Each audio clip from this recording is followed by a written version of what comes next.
Okay, well, let's try part 2 of section 1.3. So you guys should have worked through some cubolinks, and hopefully I've answered all your questions on that. Now we're going to take a look at composite objects with rectangular prisms that are not just the cubolinks. So we're going to have different shapes stacked together. So I'm going to draw your attention to here, and I'm going to show you that these edges here are squares, but they don't look like it, but trust me, they are. And so I've built something that kind of looks like that. Woohoo, right here. Okay, out of my Kleenex boxes. And again, we're going to pretend that these are squares here, but I'm having a hard time finding the right objects in my classroom that I need to be successful here, but I think these are going to help. So we're going to try and find the surface area of this. It's almost like we built little steps here.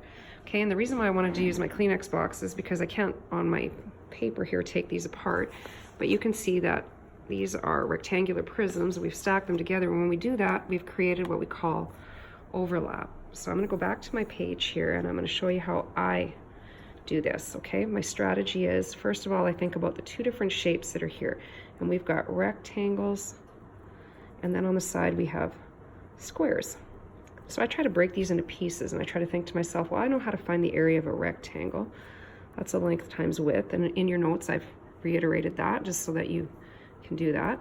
And now what I want to do is I want to think, okay, well, I know that there's 60 by 20 for sure, but how many of them are there? Okay, and so we're going to count this out. We're going to do it here on this. You have to remember that we should be able to rotate this like three-dimensionally, right? But we can't because we're dealing with paper.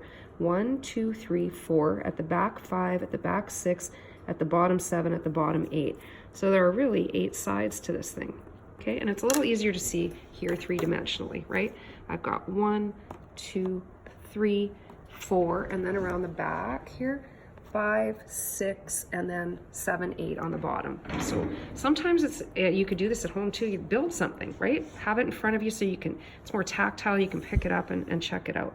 So now we're going to go 60 times 20 times 80, or times 8, I'm sorry, right? So I'm going to do it the old-fashioned way.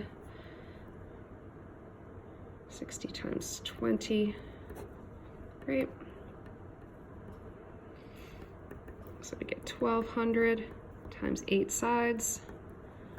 Look at me go with my old-fashioned math skills here. And we get 9600, and it's just units squared because I haven't written down a unit, okay? And this is something I'm trying to get you guys in line with here, right? If we don't have something, we have to remember that area, even when it's surface area, has to have units squared.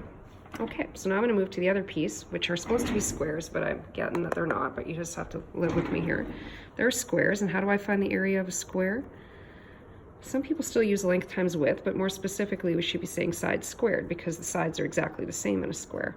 And there are 6 of them.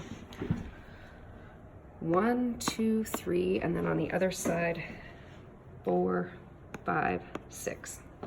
So we're going to go side squared times 6, and I always write down sides until I get into the habit of understanding what I've written that number there for. So the side of these things is 20. 20 squared is 400, and there are 6 of them, which is 2400 units squared. Now, we got to remember that we are doing something here called total surface area. And when we think of the word total, what we're doing is we're adding things together. We're going to quickly add these things together. So I got the 0, 0, another 0, carry the 1, and you should have 12,000 units squared. Okay, so what I'm going to do now is I am going to post 2 simple sort of, I'm saying simple, but you know, we're going to struggle a little bit with this because we're not right face to face. But I'm going to put 2 questions, and you're going to give those a whirl based on this information. And again, you're back to me. Okay? All right. Try it. We're mathing on.